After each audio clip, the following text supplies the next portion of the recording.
night of fights. From top to bottom.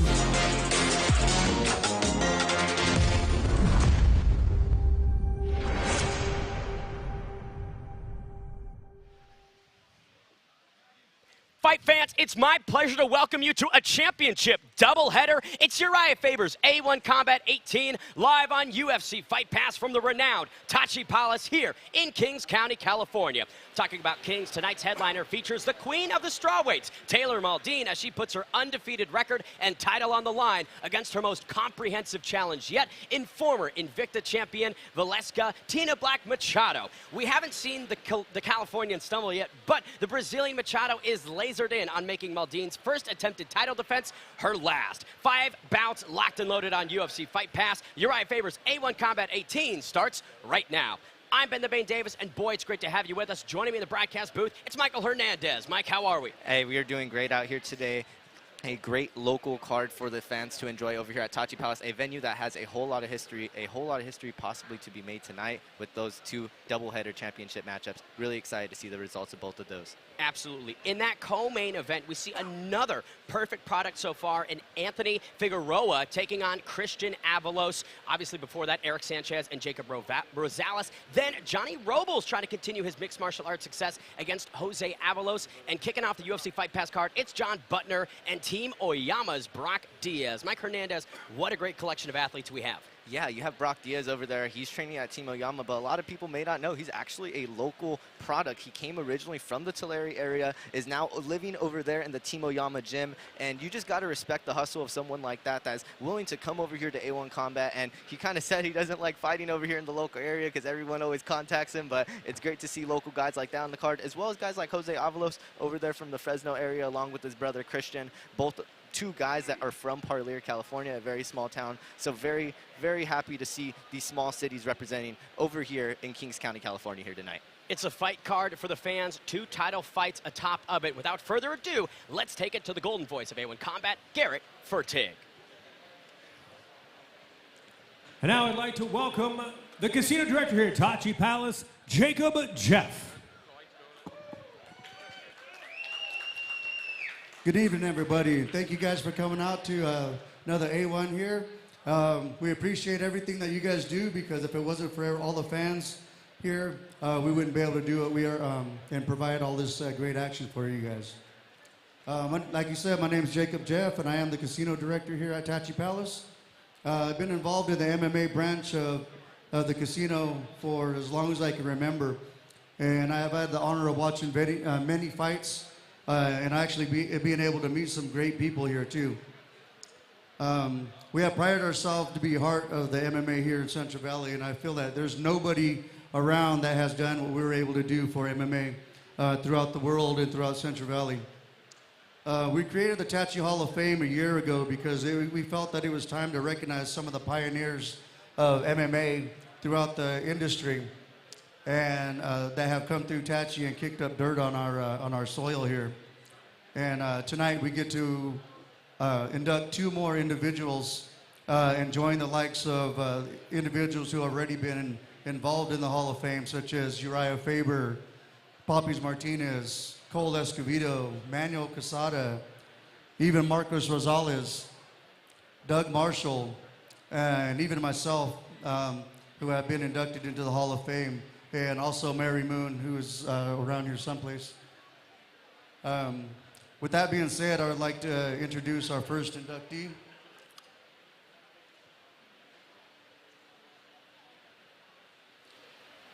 This individual was born May 1st, 1985, hailing from our very own Hanford, California, just 15 miles from here. He was an outstanding wrestler at Hanford High and also competed at Cal Poly, where he was a 2-time NCAA Division All-American and a Pac-10 Conference champion. He made his MMA debut here at Tachi Palace Fighting Championship 10 on September 26, 2008. From there, he went on a tear and collected 5 wins here at Tachi with PFC, TPF, and then on to WC, and then the UFC. His resume of opponents is a who's who of MMA, and he never backed down from anybody that was put in front of him. His MMA record stands at 23 fights with 18 wins and 8 by KO. On behalf of the Tachi Palace Resort Casino, the Santa Rosa Rancheria Tachi Yokut Tribe, and all the Central Valley MMA community, it is my honor to welcome Mr. Chad Mendez into the Tachi Palace Hall of Fame.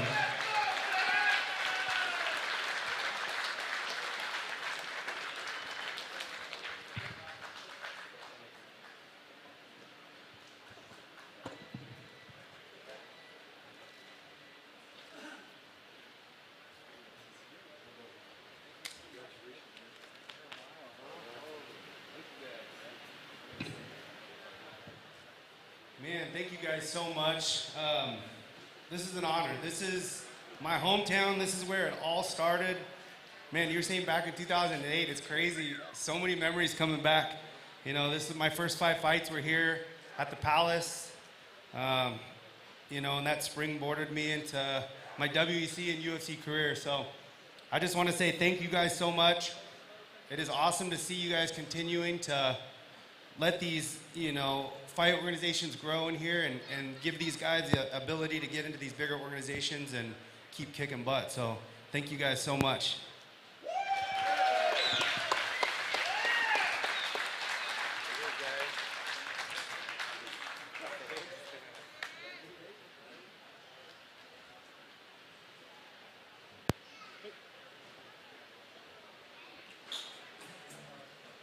Guys, camera 3 took a hit, just FYI. Yep. There by Chad Mendez to be inducted. Okay. Just want to make you right. Hello, hello? Congratulations, Chad. That's really cool.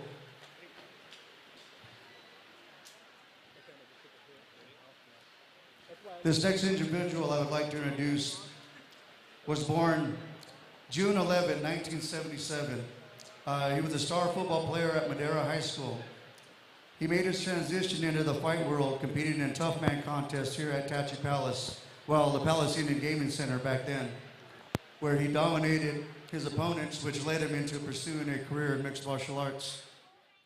He made his MMA debut here at Tachi at WC on January 6, 2004, where he competed against another Hall of Fame alumni, Doug the Rhino Marshall.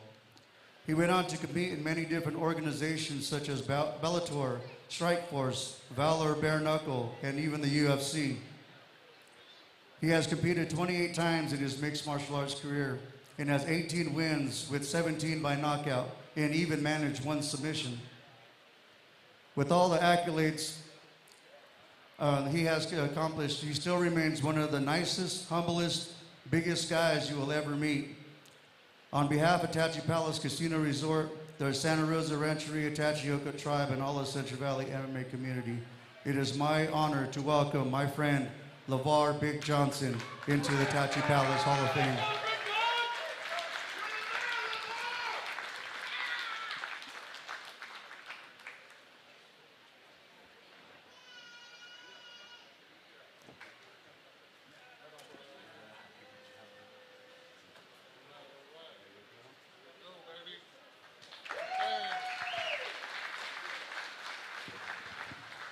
Oh man, this is such an honor, you know, for the board, the Tachi Palace, to, you know, recognize my work, and you know, I'm just proud to be a part of all this.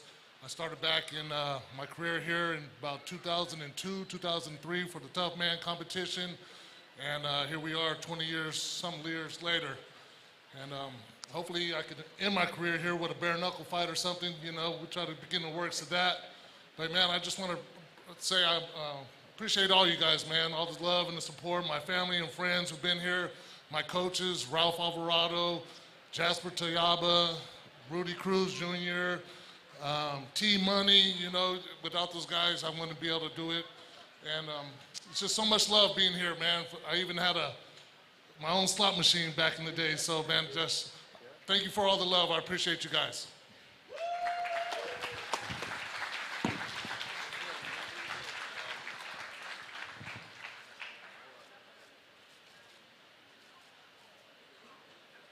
Thank you, everybody, for being a part of this commemoration right here.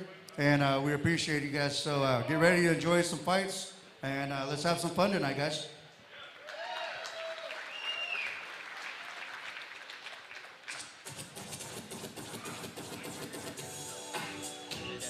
Big John. What did you make of that? Wow, it was honestly, it's always great. It's always great to see these guys come out here and to come back to their roots. I mean, LeVar Johnson, he was somebody that was in the UFC in the original heavyweight days when they brought out those 12 heavyweights at the press conference. LeVar Johnson's one of those guys, so I feel like a lot of people may forget that. But LeVar Johnson, an OG in the heavyweight department for MMA. And then, I mean, obviously, Chad Mendes, he has done so much for the sport. When we're talking about even him going to bare knuckle, I mean, he has done so much over here for not only the Hanford area to represent, but also Cal Poly Wrestling. You know, got to represent my alumni over there. So. And California in general. And Michael, talking about tonight's card, like you mentioned, this is one for the local audience. This is one for the fans. Walk us through who some of the people that the fans should be looking out for are. I think some guys that you guys got to watch out for. Christian Avalos, I'm obviously co-main event here, but someone that has shined in Tachi Palace, earning a submission victory over a black belt. Like, that's not something that you see. And he said that he was battling the land shark when he went up against that guy. He got the win against him. He's the real land shark is what he says. So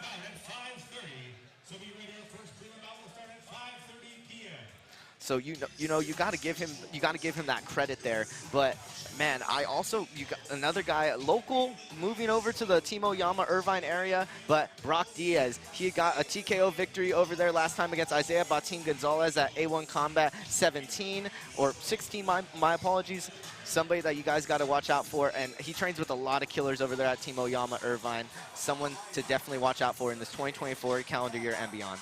Some really interesting pro debuts that I want us to keep our eyes on. Blake DeCourcy and Martin Sandoval. This is a rematch of their amateur days, and Martin's always wanted to get this one back. It's the only time he's ever been beaten in mixed martial arts, but Blake DeCourcy, unblemished, perfect coming into this pro debut, and he said he's never felt better. Yes, Blake DeCourcy training over there with a lot of killers over there in Fountain Valley, California with Classic Fight Team, but he also gets in a lot of work with guys across the Los Angeles area. He says he's been diversifying his MMA game. I actually got to sit down and have a podcast talk with him a little bit before his professional fight, and he was expressing a lot of the same feelings you were saying. He said he was staying calm, and I guess that Snake nickname is really living through and showing in his professional debut. But Martin Sandoval, definitely no slouch. As you stated, his only loss to anybody in the amateur level was Blake DeCourcy, so I think he's going to come in here with a vengeance tonight and possibly show some dimensions of his game that we haven't seen just yet. Either way, someone's pro debut getting spoiled in that second prelim of the night. Before we get into this card, Michael, I do want to talk about this championship main event. Former Invicta champ Valeska Machado trying to come into enemy territory and upset the undefeated, reigning, defending Taylor Maldon. What an interesting prospect here in the marquee matchup. Yes, both of these ladies are dang near UFC level. I mean, if you with both of these women with the win here, they could possibly be just right there. So I think Taylor Maldon, she just got the UFC Fight Pass submission of the year with her Gogo Plata choke that got her this strawweight championship.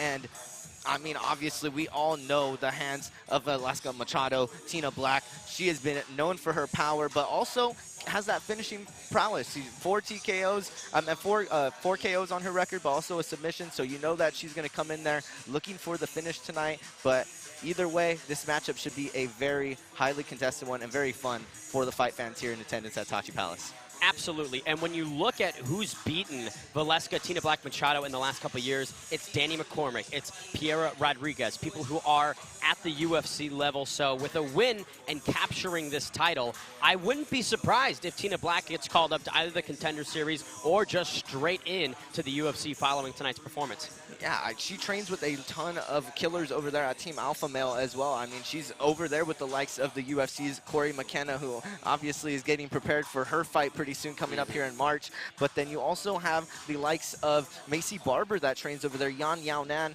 who's going to be at the UFC 300 co-main event. A lot of bodies that she gets to train with and get different looks from. So Valeska, Tina Black, Machado, definitely someone that fight fans got to watch out for going into this 2024 year. And we're giving a lot of respect to the challenger here, but let's talk about the champion, of course. Yes, of reigning, course. defending, undefeated, the machine gun, looking to empty the clip once more. Taylor Maldon, you know, 4-0, that, like, Velasquez has 4 times the experience of her, but a lot of people would say that Malden should be the favorite. Yeah, Malden arguably so could be the favorite here. We were discussing earlier that Gogo Plata choke, I feel definitely had a lot of people, a lot of eyes on her. And her submission game, working with Lisa Malden, her sister, who is also a professional fighter, that's just got to give you those reps every single day, day in, day out. I think that adds a lot to her game, and that possibly adds a lot to why fight fans possibly look at her as the favorite tonight. You know, she has that training prowess, and you know that she's never really taking a day off, especially if her sister's in that training room with her as well. Great stylistic matchup, the age-old striker versus grappler. And like you said, Fight Pass Sub of the Year, but from that point, she's competed in grappling competition since then. So we knew her jits was good, but I imagine coming into tonight, it's a level higher than we've seen before. Yes, I mean, she obviously has shown her submission prowess, and she's shown what she can do on the ground. But I think, like how you said, we're going to see some different dimensions of both of these ladies' games. Obviously, Machine Gun has shown that she can get it done damn near anywhere when it comes to being on the ground. And when it comes to Tina Black Machado, she's obviously very game as well. So I think a lot of fight fans, if they haven't been paying attention here to the matchups coming into the fight, this is one that you gotta start. You gotta keep your eyes checked up on for sure. That'll be that marquee matchup, our main event tonight at Uriah Faber's A1 Combat 18. But in the co-main, another prospect who's 4-0 and locking in on his first professional title. It's Anthony Figueroa. This guy has just been the definition of perfection. But Christian Avalos, the homegrown product, is in front of him. And like you mentioned, that's a scary guy to come up against. Yes, I mean, Christian Avalos has only lost to Jeffrey Craig, which is ironically enough a teammate of Blake DeCourcy, who is here tonight. So Jeffrey Craig is in the building here to watch the matchup of Christian Avalos and Anthony Figueroa. But when they both fought, Christian went up a weight class. That's Christian's only loss. So I think that's a pretty solid loss. Ever since then, he has been finishing everybody that he's been going up against. Now gets his title shot over here near his hometown in Fresno, California, or in Parlier, California. My apologies. It's looking like a fairy tale story, but you got Anthony Figueroa on the other side, like how you mentioned, looking to possibly come in and spoil that a little bit over there from the Gilroy area. No, it's fantastic because Anthony Figueroa has so much history within this building. You know, he had a number of amateur titles. This is his 3rd Faber A1 Combat fight, so looking to forge more history.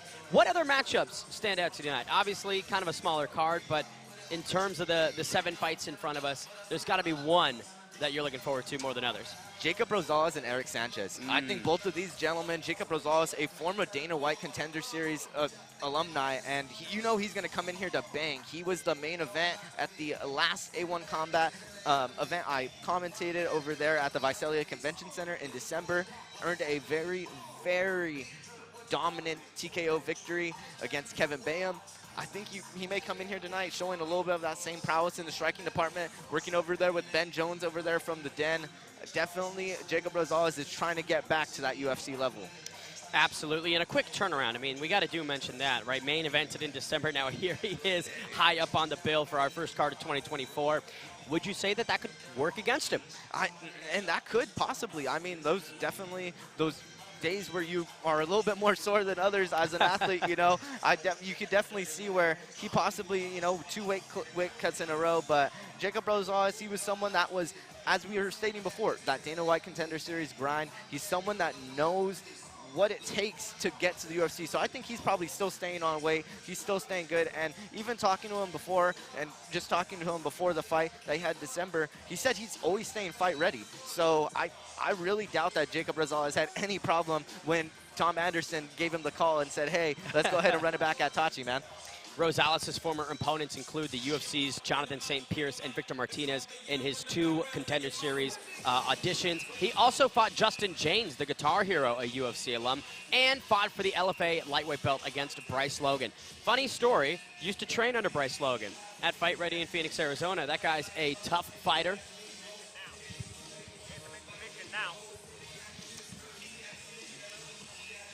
Wish I heard what Garrett Fertig said right there. Either way, Lil Badger very pumped up for that fight, Mike. Yes, and Eric Sanchez on the other side of it, training over there at Team Alpha Male, looking to come back into this fight. Had a loss recently in his last fight, but showed a lot of heart, a lot of grit, and I think that this is potentially a matchup for fight fans to be keen in and eyeing, especially if you're, looking for a little bit of an earlier fight on the card to kind of keep your eye on for. Definitely want to keep your eyes on these prelims. Two of them that are sure to deliver, of course, Brandon Olson and Luis Paraguay, and then Blake DeCourcy and Martin Sandoval, both making their professional debuts and running back what was one of the most action-packed amateur fights of their careers.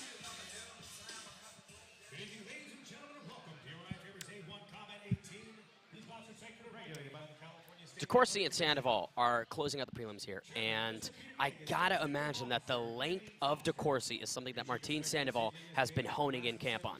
Yes, DeCourcy coming down from that lightweight spot, and he was a big lightweight at the amateur level. As someone that was over there doing the post-fight interviews for 559 fights, I've seen the size of Blake DeCourcy at the lightweight level, and I'm really curious to see how he comes out here, looks at the featherweight level. This is somewhere that Martin has been at for most of his amateur career. So that's like how you said, it could be in the advantage of Martin Sandoval, but also very interested to see how Blake DeCourcy looks after the cut. And from what the videos I've seen, he looked like he was locked in, ready to go, and so did Martin as well.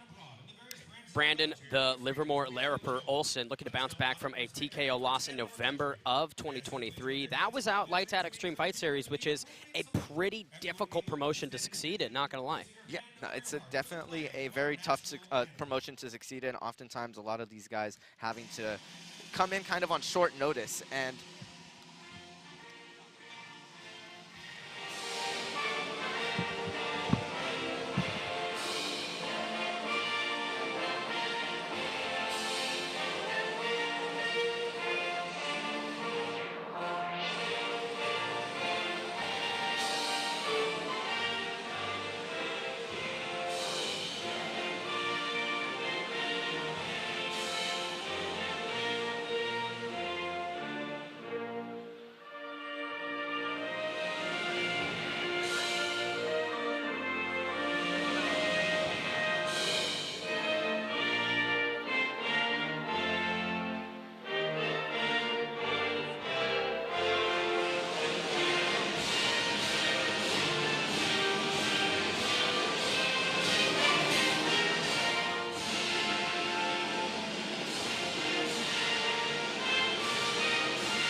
Thank you, everyone. 5 minutes, we'll start our first prelim at 5:30.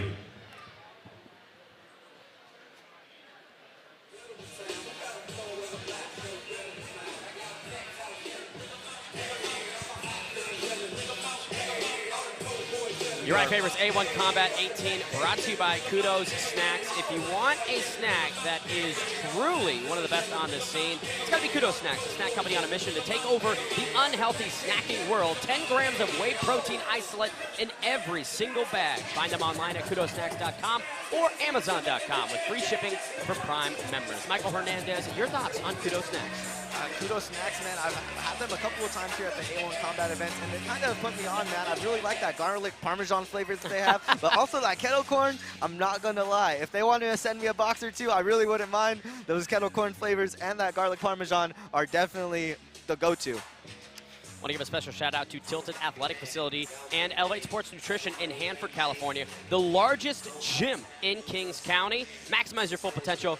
Go to tiltedathletic.com. I want to mention, beautiful scenery that we're in. I've never been to Kings County before, but driving up, I was stunned by how nice it is. Yeah, it's kind of a little hidden gem of California. Everyone oftentimes always says, oh, Central Valley this, Central Valley that, but if you really take in the whole and the beauty, I mean, you're only so far from the Sequoias. Sequoia National Park, that's a prime place to be, and you see it beautifully when you're coming up and driving up. I'm pretty sure you've seen the mountains a little bit, you've seen the snow coming down from, it's a little bit far away, but it's I was going to say, it was nice. pouring rain when I was driving, so I didn't see much of anything. I was very focused on not crashing my Camry. But I imagined if it was sunny out, this would be a lot better. Yes, no, it definitely, it can get very sunny here, though. That is, but, oh, hey, here we are. You're right. How's it going, man? Hey, man, it definitely does get pretty sunny, but you're over there in the Phoenix area. I'm pretty sure you're used to it getting a little bit sunny, a little bit hot over there. Absolutely. I mean, Phoenix AZ is sun-baked wonderland is what we refer to it as. Now, I wanted to get into California mixed martial arts a little bit with you, Mike Hernandez. What do you make of this current crop, this new era, this generation of mixed martial artists from Cali? Well, I oftentimes talk to a lot of coaches, and it's really cool to see what they say about the game. And they say that it's revolutionized. You know, you oftentimes had a lot of guys, and you'll hear these guys preach it. There was only wrestlers. There was only grapplers. There was only guys that knew judo. There was only boxers. Now, guys have to diversify their game, you know? And I feel like it's pretty cool to see these guys wanting to diversify their game. Oftentimes, guys were stubborn and were like, hey, no, I don't want to do that. But now you see guys truly wanting to become mixed martial artists, and I feel like a lot of guys over here in this area have picked up on that.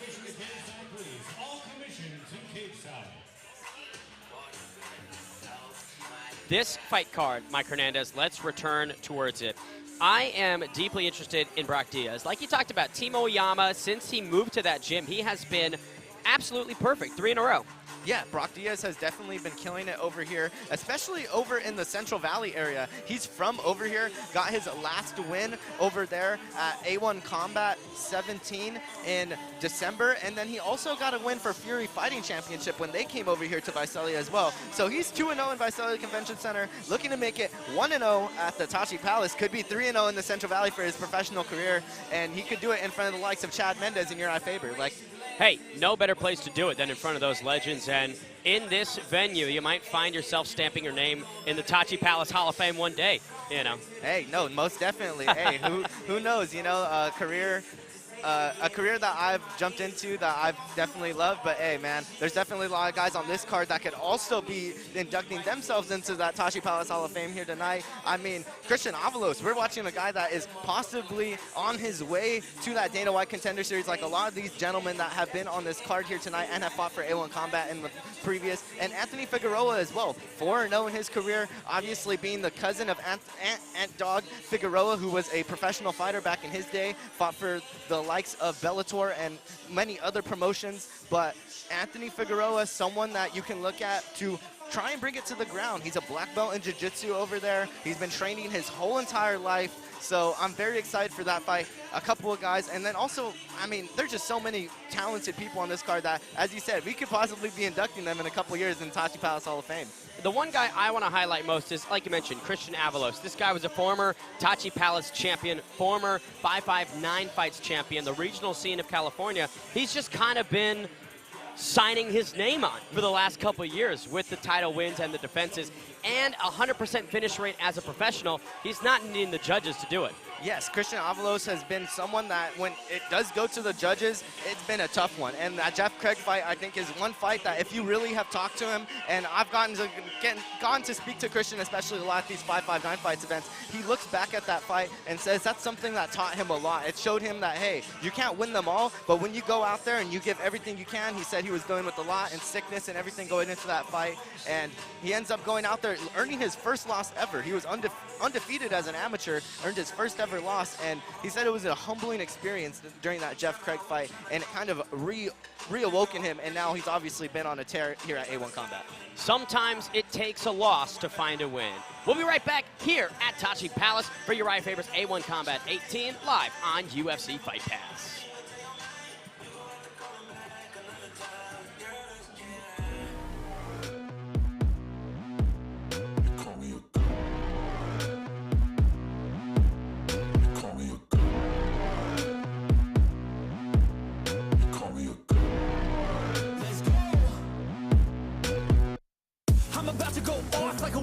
Fuel to the top, got a filled up engine. In my thoughts, obsession. I will not stop, no, I'm never second guessing. I got a God complex. Haters love to hate, but I never feel pressed. Got a lot on my plate, but I never get stressed. I'll take all the pressure like I'm acing this test. Tear it up like I'm Jason. I see the world like it's ready for the taking. I see this place like a game I'm playing. Straight to the bank to collect my payments. No negotiations, it's my way, I was born impatient. And like a damn Freemason, I'll run this. Great to have you guys back here in Tachi Palace. Without further ado, let's kick off tonight's card. We sent it inside to Garrett Furtig to bring our first combatants into the cage. Now ready to open our prelims, please welcome Brandon Olsen.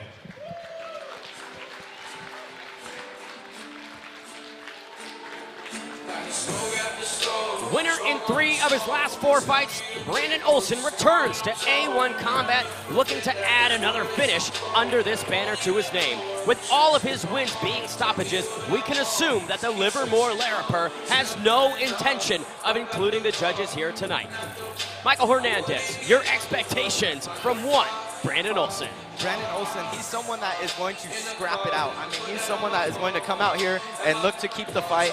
He's gonna try and keep it at his pace. Last time I got to watch him here against Diego Bigelow at A1 Combat 8 in February, he was someone that he was losing a little bit of that fight. And in the first round, he was having a bit of trouble. He got it down to his pace and was able to get the finish in the second round with the TKO. And you could possibly see that again tonight with him trying to bring it to his pace, not trying to fight the fight of Luis Adegui. You may see Brandon Olsen trying to negate this fight, trying to keep it a little bit more on the cage, and I overall see him trying to keep this one on the ground tonight. He started wrestling at age 11, continued through high school, began doing BJJ, and then added all the other combat sports disciplines. No huge accolades within that wrestling career. He said, "I was a terrible wrestler." End quote. We'll see if that wrestling is improved. I want to mention, as an amateur, he went 6-2 with 5 finishes. Again, all 4 of his pro wins are coming by way of stoppage. This dude is a lightning quick finisher. Here he is in his second Uriah Faber A1 Combat performance, Brandon Olsen. Now to make his way to the cage, Luis Adegui.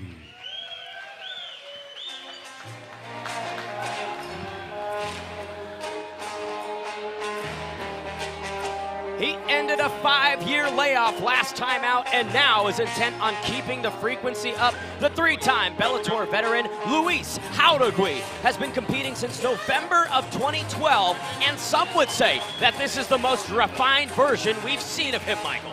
Yes, he's training over there at Halo Brazilian Jiu-Jitsu alongside Angel Lopez and company. He's been someone that, as you said, taken a little bit of a layoff, but it's been working on a lot of the fundamentals in his time off. And, you know, he said that back in high school, him and his friends were just fighting in the cage, and then they just decided to try out things and see how it went. And obviously, Luis Adegui has gone on to now go into a professional MMA career, looking to make it 4-4 here tonight at A1 Combat 18.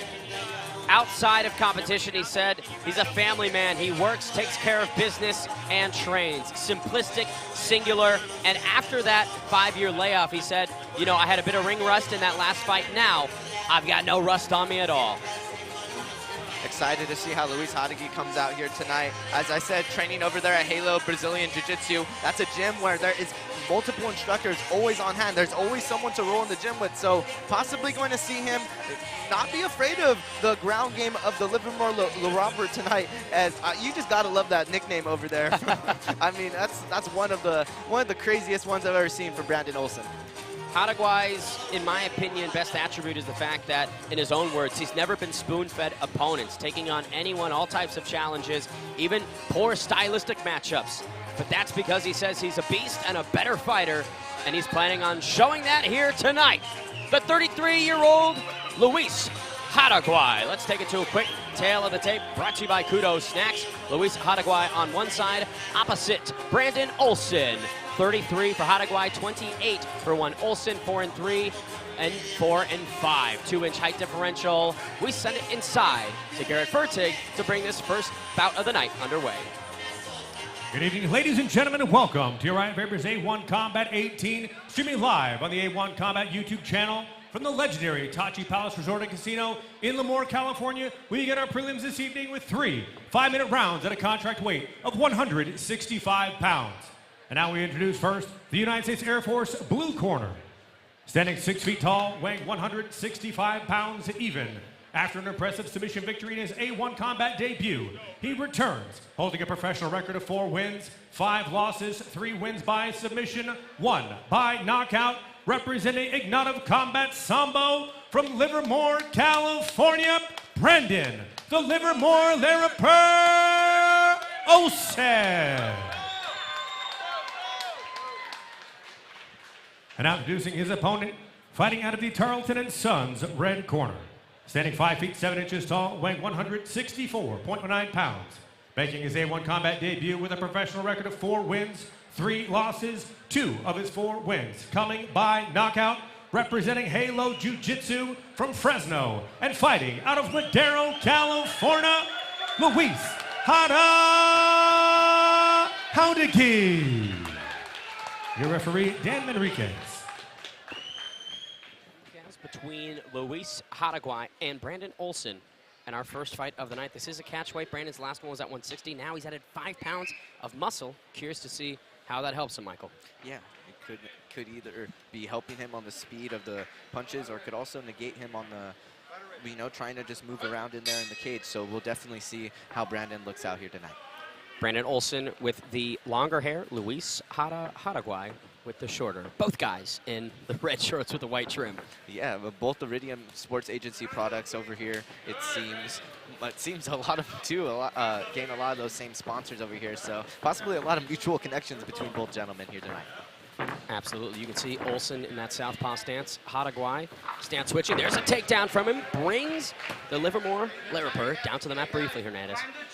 Yes, it looks to seem that Luis is trying to get around that right leg of Olsen and trying to break that guard, but Olsen's doing a great job of getting those underhooks, and wow, Hada brings it back down to the ground again.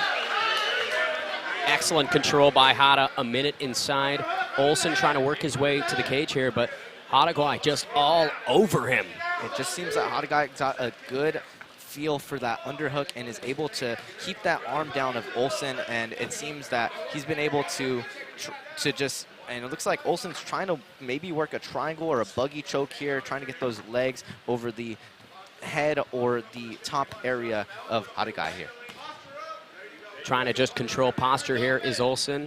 Hernandez, as you said, seems like the Livermore Lariper is looking to lock up a potential submission, but Hadaguay wise to it so far. That looks like it could be a precarious spot, though. It looks like a potential triangle choke here, and and it looks like it. And it's a That's tap. it.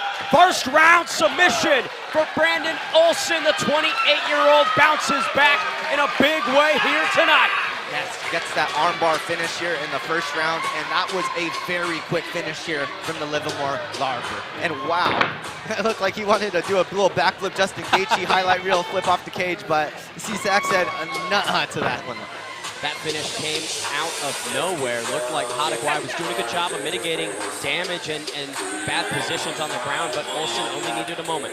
Yeah, Olsen, as I stated before, seemed very, very game to go to the ground in his last bout here at A1 Combat, and it seemed that if it was to go to the ground, he was not going to be afraid. Even in his last bout against Tommy Aaron, when it did go to the ground, he was not afraid to go ahead and wrestle, go ahead and be in those transitions, but it seemed he was able to lock up that armbar, get the finish, and get out of there quickly here tonight.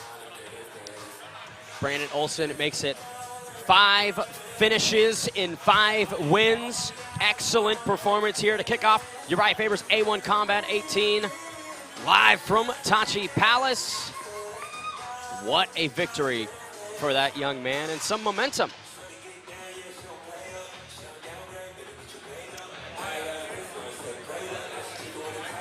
We send it inside to a veteran voice of A1 Combat, Garrett Fertig, to make that first round submission official.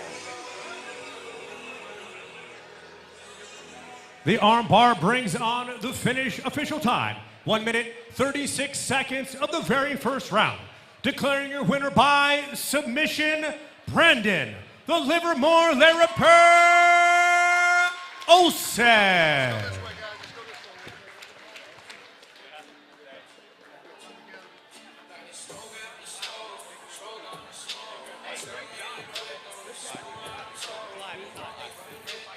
With A1 Combat analyst Michael Hernandez. We are here with Brandon Olsen. Brandon, my man, you locked up that armbar very fast. Can you take the fans through that one here? Yeah, I try to start off slow, just control the pace, and wherever the fight goes, I can finish. You are now 2-0 over here at Tachi Palace. How did it feel to come back over here and bring Livermore into Lemoore? Felt great. I dropped my last fight. I got sick before, so it's great to come back with a win. And I want to climb the ranks. You know, I want to go for that belt here. When can these fight fans expect to see you back? It seemed you got a loud crowd reaction over here. Possibly another show here at Tachi? Yeah, man, of course. I'd like to call out. I know there's a fight for the belt, lightweight tonight. So, hey, winner, loser, whatever, I want that fight. So, let's go. Brandon Olson, the Livermore Opera, everybody. Thank you, sir. Brandon Olson, the Livermore Laraper, calling for a title shot. Interesting. I mean, hey, the guy's got a 100% finish rate. Whenever he's inside the cage, you better not blink because, like that fight, could be stopped at any time. And it's interesting that he mentioned, right, coming into his last bout, there was some sickness, there were some external factors that prevented him from having maximum success. Looks like when Olson is on top, so are his performances. Let's take another look at that win against Luis Paraguay here at Tachi Palace. Referee kicks it off, and you can see opposite stances. Olson switching, giving looks. Not a lot of striking in this one, admittedly. Kind of just feeling each other out. I did like the leg kicks of Paraguay. And again, he did break a 5-year layoff his last time out. Maybe some of that ring rust is still there. Olson commanded the center nicely. There's that takedown. Excellent single leg from Paraguay. Unfortunately, worked against him as this round progressed. Trying to step over that left leg of Olson, but Olson doing the homework, and the jits clearly improving. Sprawl back to the feet we went. Paraguay, 2 for 2 on the takedowns. And it is curious how, as the grappling worked against him, he was the one pushing the takedowns. Some nice ground and pound here, though, from Paraguay. Once again, Brandon Olson remaining calm, patient, and composed. Good work from the Livermore Laraper. Michael Hernandez, once again, taking a look at that finishing sequence here. Your thoughts? It just seemed that he was able to nab that armbar here very fast. I mean, he was open to playing in the guard of Hadagi there. As I stated, he's not someone that's afraid to wrestle. He's not someone that is going to be afraid of the ground game, and he showed that here early. He was very, very game to take it to the ground and was able to get that armbar transition and made it look seamless. He was able to earn that in the first round. It seemed very, very easily. Makes it call out for the lightweight title here tonight, possibly. That's some big call out there from the Livermore Laraper. Potentially, yeah, a bit of a jump. But I do want to mention Mike Hernandez. When you look at Brandon Olson's record and career, 5 finishes and 5 victories, winner of 4 of his last 5 appearances. I mean, that could potentially warrant a title shot. Yeah, most definitely. And especially with him having 2 wins over here for the promotion now. As we stated, 2 wins over here at Tachi Palace. It's hard for matchmakers to deny him. It'll be hard for Tom if Brandon gives him that call and says, hey, man, let's go, lightweight championship. I want Figueroa, or he wants Avalos. He said he's game for both of those guys. Again, that interim lightweight championship is in our co-main event. Our lightweight champ, Alejandro Sanchez, is out due to a staph infection. Therefore, we set up this interim bout, and maybe Brandon Olson gets the next guy in. Let's take it to veteran voice of A1 Combat, Garrett Fertig, to welcome our next prelim of the night. Ready now to make his professional debut, Blake DeCourcy.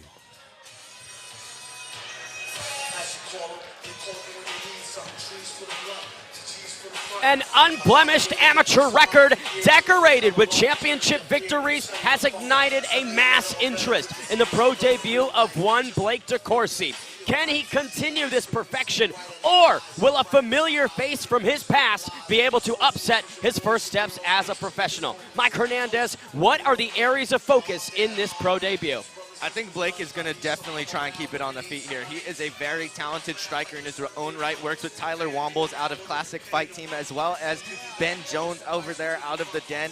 And you know that he's going to come into this one looking to keep it on the feet. Even in his last win against Ramon Cornejo, he got the submission victory. And this is from Ben Jones. You got to love it, man. The passion that he shows for his fighters. He does that. It's a pre-ritual for every single one of his guys that comes out of the Den. Gives them a little bit of a wake-up call before they enter that cage.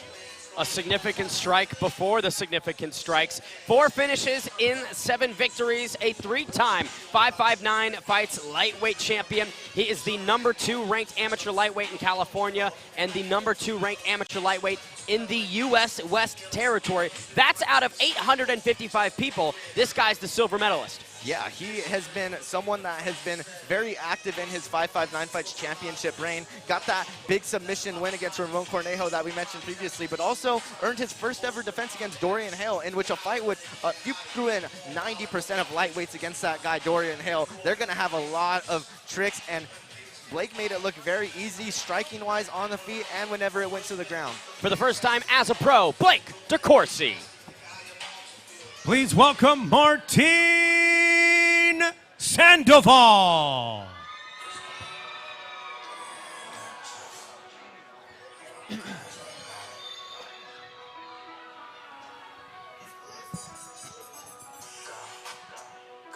Following an undefeated 2023, Martin Sandoval makes the leap into the pool of the pros, but in order for it to be successful, he will have to avenge the only loss of his MMA career. May of 2022, he came up short on the scorecards to Blake DeCourcy. Now, on the biggest platform of his career, he has the chance to right that wrong and spoil DeCourcy's own debut. Let's see if Sandoval has learned and evolved since then, Mike. Yes, he's a 5-time 559 Fights veteran. Joey Sandoval, his brother, fighting on March 1st on that same card, 559 Fights 104, and looking to go 2-0, but he's been in the corner for all of his brother's fights, and he says that one thing him and his brother focus on is staying calm in there, and that's one thing you will see from Martin Sandoval. Looks like he's almost born in the cage, the way that he acts in there and the way that he carries himself, even in his walkout, very poised, very excited to see the matchup between both these gentlemen. May of 2022, both of them got locked in there. Blake DeCourcy came out with the decision. We now fast forward to February 2024. What will it be? Sandoval DeCourcy 2. Who's got it? 3 finishes in 4 victories. He has never been finished. We take it to a tale of the tape. 29 years young for Sandoval, 30 for DeCourcy. Debuts on both sides. DeCourcy with a healthy height advantage. Each guy coming in around 145 pounds. We send it inside to Garrett Fertig to break this fight in. A1 Combat now concludes our prelims presented by Kudos Snacks. Set now for 3 5-minute rounds in the featherweight division. We introduce first the United States Air Force blue corner. Standing 6 feet tall, his official weight 145.1 pounds, undefeated as an amateur at 7-0. Tonight he makes his A1 Combat and professional debut, representing Classic Fight Gym and the Den Training Center from Fountain Valley, California, Blake the Snake DeCourcy. And now introducing his opponent, fighting out of the Charlton & Sons red corner. Standing 5 feet 9 inches tall, weighing 145.4 pounds, 4-1 as an amateur. He steps into the A1 cage for the first time, making his professional debut, representing Matt Mechanics from Porterville, California, Martin Stoogies Sandoval. Your referee, Edward Calantes. Edward Calantes, third man inside between Sandoval and DeCourcy. The rematch, the lone loss of Martin's amateur career. Like you mentioned, Mike Hernandez, we'll see if history repeats. Yes, very excited to see these two gentlemen go underway. Oh, no time wasted. DeCourcy and Sandoval right in the center. Blake the Snake taking a little bit of the cage advantage so far. I was going to say, it looks like Blake is immediately going and trying to circle him around the cage, trying to keep it inside. He's been working on his boxing a lot in this training camp as well. Great connection downstairs moments ago by Martin. Sandoval following it up with a shot to the dome.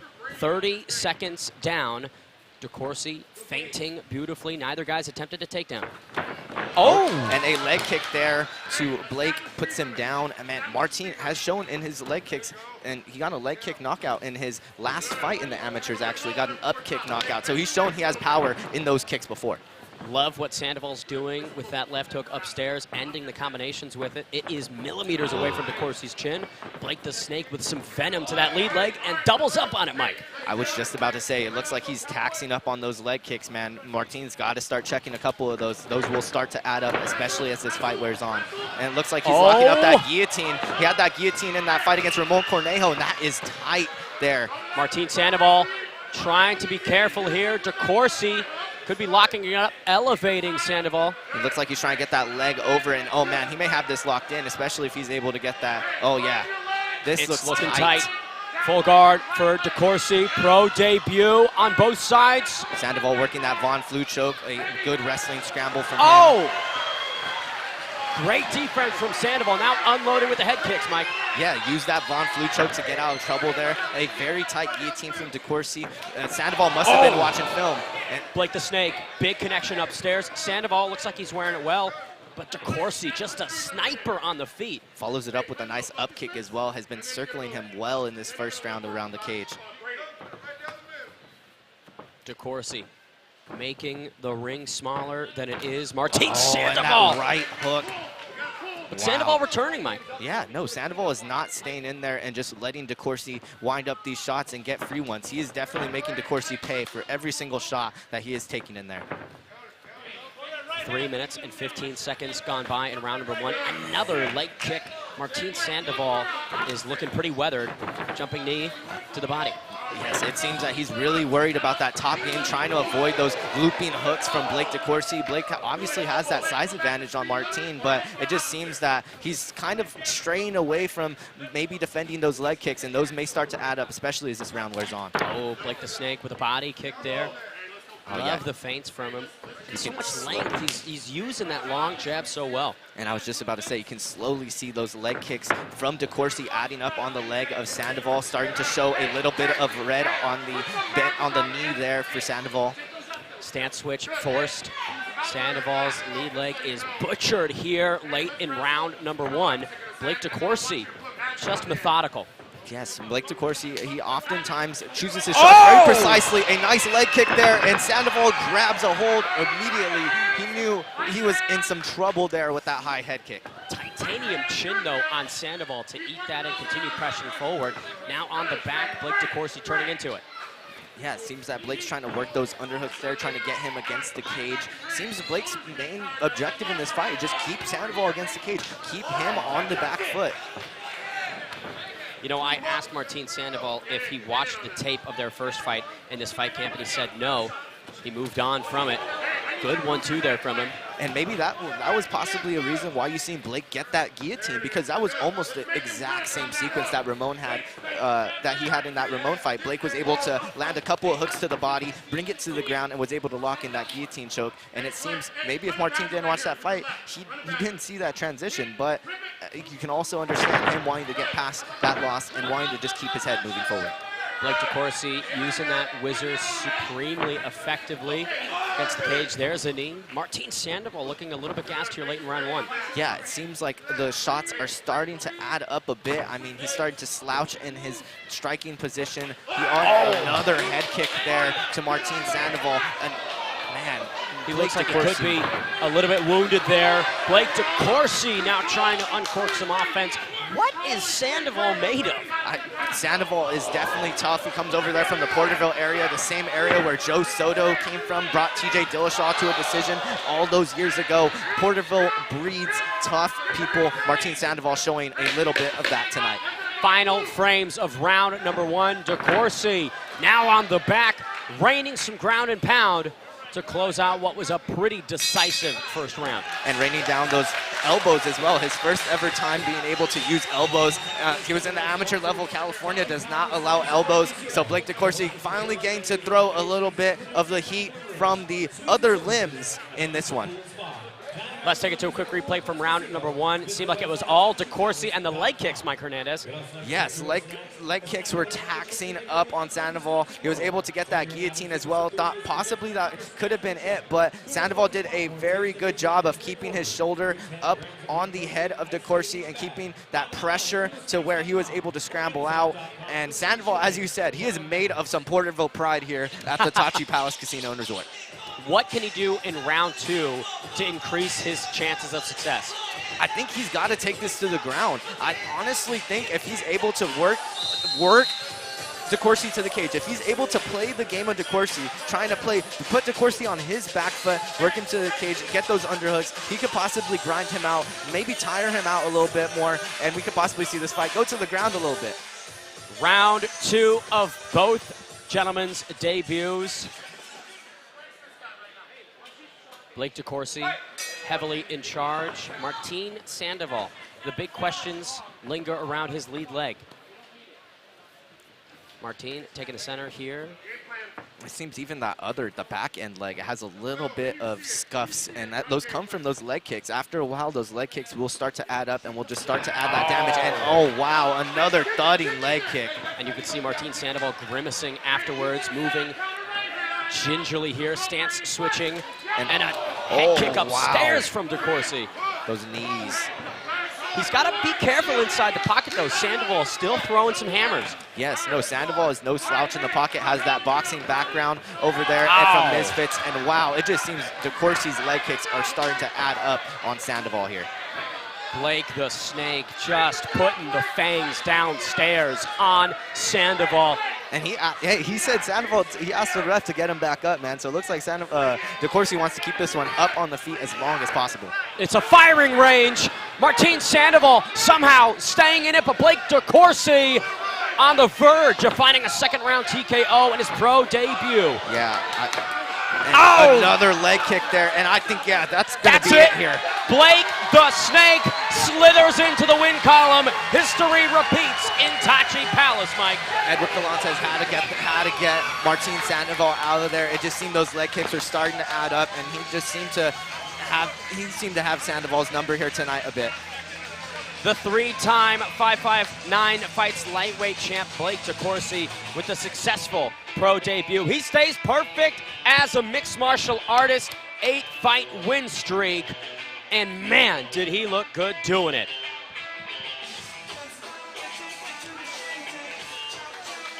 Blake the Snake smiling inside the cage here. Martin Sandoval, despite the defeat, still looking pretty optimistic. There was a lot of good to draw away from that performance, but Blake just was excellent in all areas here tonight. Those leg kick downstairs looked devastating.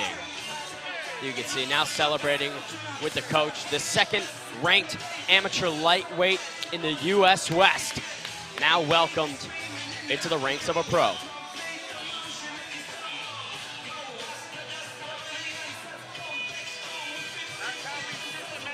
And while he does have a little bit of a blemish and some swelling on that left side of his face, not too much damage taken from Blake the Snake. We might be seeing him make a quick turnaround if he wants it.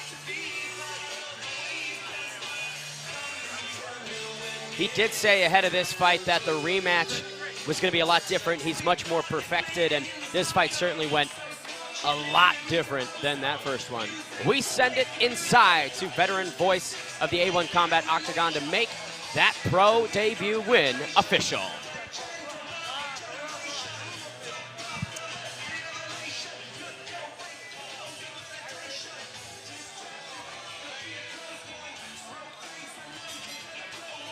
Ladies and gentlemen, referee Edward Calantes waves off the contest. Official time, 1 minute, 14 seconds of round number 2. Declaring your winner by TKO due to strikes, Blake the Snake DeCourcy. It's official. Blake the Snake wraps his way around a victory in his pro debut. Make it 8 in a row for DeCourcy, who is smiling about that earned victory and now carries some unreal momentum into his sophomore outing as a professional. What an important day for his father who began training him when he was around 6 years old. Now he's a pro and talks to Michael Hernandez. I'm here today with Blake DeCourcy. Blake, you were able to get that victory here in the second round. Can you walk us through the game plan for that one? It just seemed right off the bat you wanted to get him against the cage. Yeah, man, so we knew that he was going to be a heavy wrestler, so a lot of this fight camp was making sure that my wrestling defense was good enough. I'm working a lot on my boxing. You know, maybe they didn't showcase it as much as I did. I'm still working on figuring out these long arms, figuring out the range. But it was that, and then calf kicks, man. Calf kicks worked, kept landing, so I just kept going for it. Speaking about those long arms and that snake nickname, you almost lived up to it there in the first round, almost locking up a guillotine. That was very similar to your last defense. Can you walk us through that sequence in that first round and what you were thinking in there? Yeah, so when I initially got the guillotine, I was like, ooh, I can maybe get it. But then also I've been working on finding those little moments in between certain spots in the round where I can just take a breath, get back, and then figure out my escape and stay calm, cool, collected. A fight fan favorite over here in the time in the Central Valley. You have had a lot of your fights over at the 559 fights in the Visalia Convention Center. When can the fight fans expect to see you next in this cage? Man, anytime I'm trying to get back and cracking, you know, I'm going to get it, you know, get back in the cage, get back in the gym, start working. Hey, RIP to my boy Mike, Tiny BB. You know, my boy just died a couple months ago, so this fight is dedicated to him. Shout out to all my family that came out. I appreciate you guys. Everybody that's watching, everybody at my job at Jersey Mike's, baby. You already know we getting the dubs, you feel me? Come on now. It's Blake the Snake up in here, baby. A Jersey Mike's, a sub above, and now 1-0 in your professional career. Congratulations, Blake. A great win to start that professional career off. Blake the Snake DeCourcy, everybody. Blake the Snake serving the subs at Jersey Mike's and clocking in TKOs for his pro debut. Very interested to see what Blake DeCourcy does next. It was a dissection befitting of the Snake nickname. I mean, the venom, once it accumulates, it was just too much for Martin Sandoval. Let's take it to a quick highlight from that fight, the successful pro debut of Blake DeCourcy. Michael Hernandez, walk me through the action here. It just seemed that Blake's leg kicks, like how I was saying in that cage, were adding up, man. And it seemed to be a bit much for Martin, especially as that first round seemed to commence, and I thought Martin was going to have to take it to the ground, like how I was telling you in between rounds there. Blake just started to add up on those leg kicks in the beginning of that second, and the referee just had to come in there and stop it. Got to give some special commendations to Martin Sandoval's chin, because it held up so nicely after all of the assaults that DeCourcy just had to continue downstairs. You know, it wasn't the chin that failed him, it was that lead leg. No, and I talked to his brother Joey a little bit in the cage there. He said that, you know, that lead leg, it was compromised, but that he's doing okay and that he'll be all right. So I think that fight fans can expect to see Martin Sandoval back in that A1 combat cage here very soon. He had a very, very game performance. He went in there, struck with one of the best strikers at the amateur level. As he stated, he was the second-ranked amateur in the whole United States West out of how many people? I mean, this is somebody that has definitely shown a lot in his amateur career, shown a lot here in his professional debut tonight as well. The nuances of that offensive effort from Blake DeCourcy are so commendable. Extreme distance management. He had a handle on the range from the moment this fight started, Mike. Yeah, it seemed that he really was able to establish where he wanted the fight to go right off the bat. I mean, he was able to not only get the finish, but he was also able to keep it up on the feet and really have his way. If he wanted it to be leg kicks, he was going to apply those leg kicks. And if he wanted to throw that straight right, he was having a lot of success with that as well throughout the fight. So it seemed that he had a very successful professional debut, as we were stating earlier. Blake the Snake putting the poison in Tachi Palace. Those prelims were brought to you by Kudos Snacks, a snack company on a mission to take over the unhealthy snacking world. With 10 grams of whey protein isolate in every single bag, find them online at kudosnacks.com or amazon.com with free shipping for Prime members. Michael Hernandez, I got to ask you one more time. Your favorite Kudos snack? Kudos snack. As we were saying, man, that garlic parm and that kettle corn, I'm like, it's like Jordan Pippen, you know, like they really do work hand in hand. But if I had to go with one, that kettle corn just brings you back to the carnival vibe, brings you those good memories. You know, you feel nice and fuzzy when you're eating it. Kettle corn's got to take and then, you know, it's the 5 grams of protein isolate. You can't beat it. You can't beat it.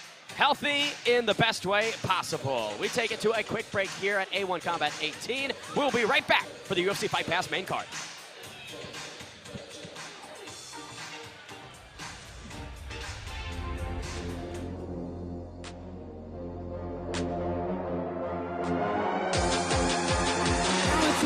trouble. He's gonna tap. What a fight.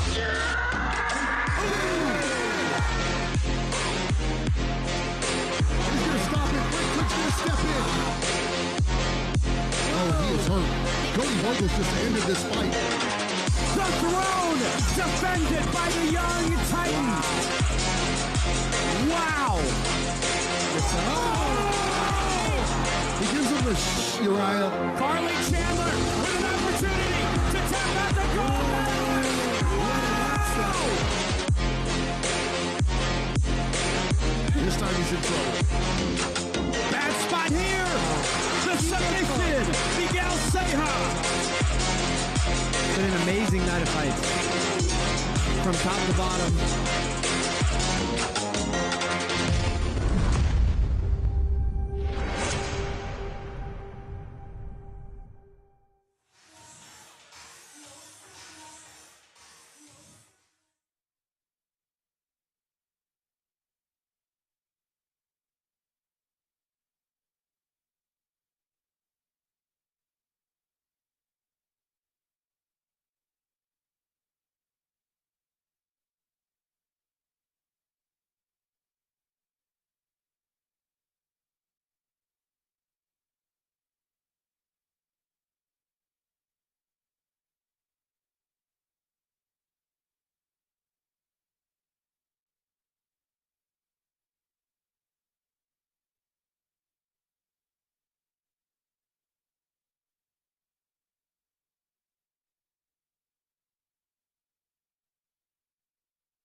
me a god.